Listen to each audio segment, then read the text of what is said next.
இயேசு எந்தன் மீட்பரே, என் ஆத்மநேசரே. இயேசு எந்தன் ஆண்டவர், நல்லன்பு கொண்டவர். இயேசு என் சகோதரர், தேவமைந்தனாம். இயேசு என் சகோதரர், தேவமைந்தனாம். இயேசு எந்தன் ஜீவனும் வலியும் சத்தியமும். இயேசு எந்தன் ஜீவனும் வலியும் சத்தியமும்.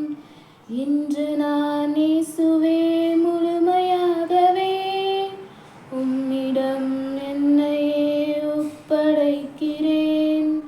இன்று நான் இயேசுவே முழுமையாகவே உம்மிடம் என்னையே ஒப்படைக்கிறேன்.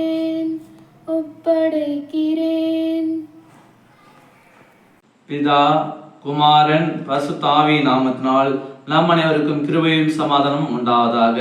ஆமென். இந்த ஜெப தியானத்தில் வந்திருக்கிறவங்களே கடவுள் ஆசீர்வதிப்பாராக.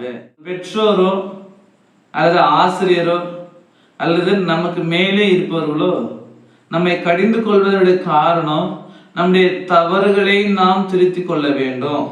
நாம் தவறு செய்யக்கூடாது, நாம நல்லா இருக்க வேண்டும் என்பதற்காக தான் என்ன பண்ணுவாங்க, கடிந்து கொள்ளுவாங்க. ஆனா நாம அதிகமான நேரத்துல அது உணர்ந்து கொள்றது இல்லை. ஏன் நல்லதுக்காக தானே சொல்றாங்க, ஏன் நல்லது தானே பேசுறாங்க, என்னை திறத்து தானே பாக்குறாங்க என்று சொல்லி நாம் அதை நல்லதாக யோசிக்காம சில வேலைகளில நாம் தவறாக நினைத்து விடுகிறோம் இல்லையா?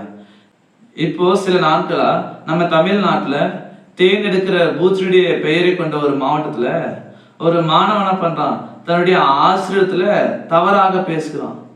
அந்த மாணவன் தவறு செய்த பொழுது ஆசிரியர் கண்டிக்கிறாரு. ஆனா அந்த மாணவன் அந்த ஆசிரியரை எதிர்த்து பேசுறான். யாரால இன்னும் பண்ண முடியாது, எதுவும் செய்ய முடியாது சொல்லி அந்த இடத்துல அநாகரிகமாக நடந்து கொள்ளுறான்.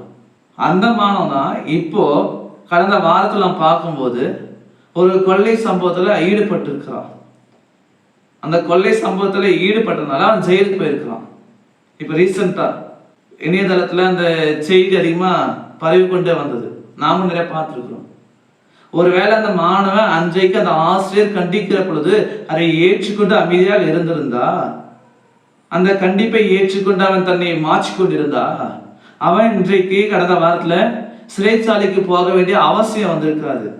அந்த மாணவன் அன்றைக்கு அந்த கண்டிப்பை ஏற்றுக்கொள்ளாததுனால இன்றைக்கு சிறைச்சாலையில இருக்கிறான். அதை நாம் சில நேரத்துல நம்ம சொல்லுவோம், சொல்றவங்க சொன்னதான் கேட்குவாங்க, நாம சொன்னா கேட்க போதில்லை. சொல்றவங்க வருவாங்க, வந்து சொல்லுவாங்க, அப்ப எல்லாமே அமைதி ஆகுது.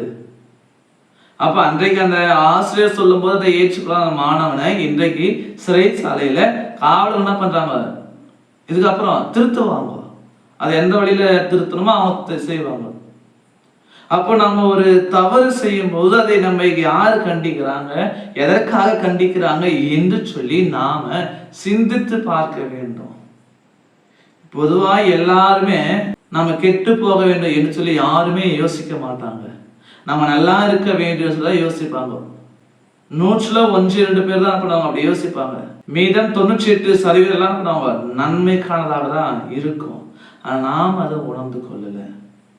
வேதத்துக்குள்ள நம்ம பார்க்கிறோம், இந்த இஸ்ரேல் ஜனங்களுடைய வாழ்க்கையில கடவுள் எவ்வளவு நன்மைகளை செய்தாலும், எவ்வளவு அதிசயங்களை அடையாளங்களை செய்தாலும், இந்த இஸ்ரேல் மக்கள் என்ன பண்றாங்க, வழி தவறி போறாங்க, வணங்கா கழுத்துள்ளாக போயிடுவாங்க, கடவுளுக்கு விரோதமா செய்யறாங்க, அந்நிய தேவனை தேடி போறாங்க, கடவுளுடைய நியாயப்பிரமாணத்துக்கு கட்டுப்பட்டு வாழல. அப்ப இந்த நேரத்துல கடவுளுடைய கோபம் அந்த இஸ்ரேல் மக்கள் மீது வருது. அந்த இஸ்ரேல் ஜனங்களுக்காக எரேமியா தீர்க்கதரிசி கடவுளத்துல ஜெபிக்க நினைக்கிறான். ஆனா அந்த இடத்துல கடவுள் அதை வேண்டாம் என்று சொல்றாரு. அதான் நாம் பார்க்கிறோம். எரேமியா 14ஆம் அதிகாரம் 11வது வசனம் இப்படியாக சொல்கிறது, பின்னும் கர்த்தர் என்னை பார்த்து, நீ இந்த ஜனத்துக்கு நன்மை உண்டாக பிரார்த்தனை செய்ய வேண்டாம். அப்படிங்கன்னா சொல்ற கடவுள், நீ இந்த ஜனத்துக்காக பிரார்த்தனை செய்ய வேண்டாம். இந்த வசனத்துக்கு முன்பாகவும் பின்பாகவும் நாம் பார்க்கும் பொழுது கடவுள் அந்த ஜனங்களுடைய வாழ்க்கை முறையை சொல்றாரு. நியாயப்பிரமாணத்துக்கு கட்டுப்பட்டு வாழல, என் வார்த்தையின்படி வாழல, பொய்யாவும் வாசிக்கிறாங்க, பொய்யாவும் வாழுறாங்க, எல்லாரையும் வஞ்சிக்கிறாங்க. அப்ப அந்த இஸ்ரேல் மக்கள் அந்த செய்கிற பாவத்தை கடவுள் சொல்லிட்டு, நீ இந்த ஜனங்களின் நன்மைக்காக பிரார்த்தனை செய்யாத, இந்த ஜனங்களின் நன்மைக்காக நீ என்கிட்ட கேட்காத சொல்லி கடவுள் தனது கோபத்தை என்ன பண்றாங்க, வெளிப்படுத்துறாரு. காரணம் அந்த ஜனங்களுடைய பாவம். அதே போல நினிவே மக்கள் கூட கடவுளுக்கு விரோதம் பாவம் செய்யறாங்க, எல்லாரும் பாவத்துல இருக்கிறாங்க. அப்போ கடவுள் நினிவே மக்களுக்கு யோனாவை கொண்டு அந்த எச்சரிப்பின் வார்த்தையை சொல்றாரு. அந்த ஜனங்க மனம் மாறுறாங்க, மனம் வருந்துறாங்க, இரட்டை கட்டி கொண்டு சாம்பல் உட்கார்ந்து உபாசம் செய்யறாங்க. அப்போ கடவுள் அவர்களுக்கு செய்வதாக இருந்த தீங்கிலிருந்து மனசாகப்பட்டார். அவருடைய அந்த தீங்கிலிருந்து அவருடைய தப்பி வைக்க செய்தார். காரணம் அந்த ஜனங்கள் மனம் மாறினதுனால கோபப்படுகிறார். நாம் தவறு செய்கிற பொழுது கடவுள் நம்ம மீது கோபப்படுகிறார். நம்ம பாவம் செய்யும் போது, தவறு செய்யும் போது யார் என்ன பார்க்க போறாங்க, யாருக்கு தெரியும் சொல்லி நம்ம யோசிக்கவே கூடாது. கடவுள் நம்மை கண்ணோக்கி இருக்கிறார், கடவுள் நம்மை பார்த்து கொண்டே இருக்கிறார். அவர் நம்முடைய இருதயத்தை ஆராய்ந்து அறிந்ததாக இருக்கிறாரு.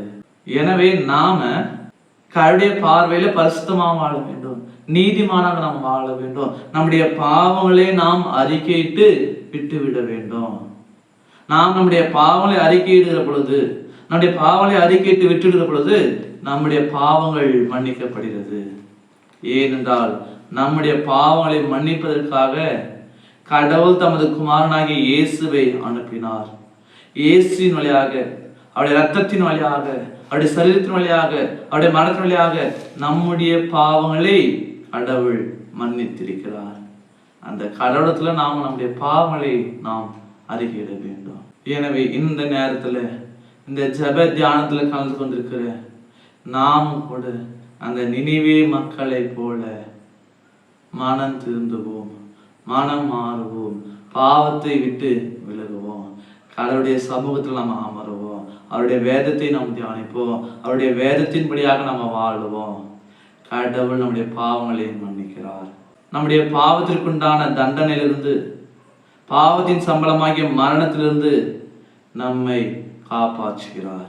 அந்த ஆண்டவரை விசுவாசித்து அந்த ஆண்டவருக்குள்ளாக தொடர்ந்து நாம் ஜீவனோடு வாழ தூய ஆவியானவர் நம்மை பலப்படுத்தி காப்பாராக. ஆமீன். எல்லாவற்றுக்கும் மேலான தெய்வீக சமாதானம் உங்கள் இருதயங்களையும் சிந்தனைகளையும் கிறிஸ்து இயேசுவுக்குள் காத்துக்கொள்வாராக. ஆமீன். யாவரும் கண்களையும் மூடி நாம் ஜெபிப்போம். எங்கள் கண்மலையும் மீட்பெருமாகிய கடவுளே, இந்த ஆசீர்வாதமான சந்தோஷமான இந்த வேலைக்காக நாங்கள் நன்றி படைக்கிறோம். இந்த ஜெப தியானத்தின் வழியாக, இந்த காணொலி வழியாக நாங்கள் உம்முடைய நாமத்தை, உம்முடைய வார்த்தையை தியானிப்பதற்கு நீர் பாராட்டின கிருபைகளுக்காக நாங்கள் நன்றி படைக்கிறோம். நாங்கள் பாவம் செய்கிற பொழுது நீர் எங்கள் மீது கோபம் கொள்ளுகிறீர், பாவத்திற்கு தண்டனை எங்களுக்கு கொடுக்கிறீர் சுவாமி. அதே போல நாங்கள் பாவத்தை அறிக்கையிட்டு விட்டுகிற பொழுது நீர் உம்முடைய குமாரனாகிய இயேசு வழியாக எங்களுடைய பாவங்களை மன்னிக்கிறீர் சுவாமி. ஆம், அப்படியாக இனியும் வரக்கூடிய காலங்களில நாங்கள் பாவம் செய்யாதபடிக்கு உம்முடைய பிள்ளைகளாக நீதிமானாக பரிசுத்தமாக வாழ்வதற்கு நீர் எங்களுக்கு அருள்பாவிக்க வேண்டுமாய் கூட நாங்கள் ஜெபிக்கிறோம். ஆம், நாங்கள் மனம் மாறுகிற பொழுது, மனம் திருந்துகிற பொழுது நீதினுடைய பாவங்களை மன்னிக்கிற அதற்காக நாங்கள் நன்றி படைக்கிறோம். அப்படியாக இந்த நாளில் கூட திருமண நாளை, பிறந்த நாளை கொண்டாடுகிற எல்லாருக்காக நாங்கள் ஜெபிக்கிறோம். யாரெல்லாம் தங்களுடைய திருமண நாளையும் பிறந்த நாளையும் கொண்டாடுகிறோ எல்லாரையும் கர்த்தர் ஆஸ்வதிப்பீராக. இந்த புதிய ஆண்டில் எல்லாருக்கும் ஏற்றிப்பட நன்மைகளை, ஆசீர்வாதங்களை நீர் நிறைவாய் கொடுத்து காத்துள்ள வேண்டும் கூட நாங்கள் ஜெபிக்கிறோம். உம்மால் படைக்கப்பட்ட மக்களாகிய நாங்கள் உம்முடைய ஒத்தாசையினால எங்களுடைய வாழ்வதற்கு நீர் எங்களுக்கு உதவி புரிய வேண்டுமாய் இறைமகன் இயேசுவை ஜெபிக்கிறோம் அன்பின் பிதாவே. ஆமீன். அனைவருக்கும் சோஸ்திரம். கடவுள் உங்களை ஆஸ்வதிப்பாராக. ஆமீன்.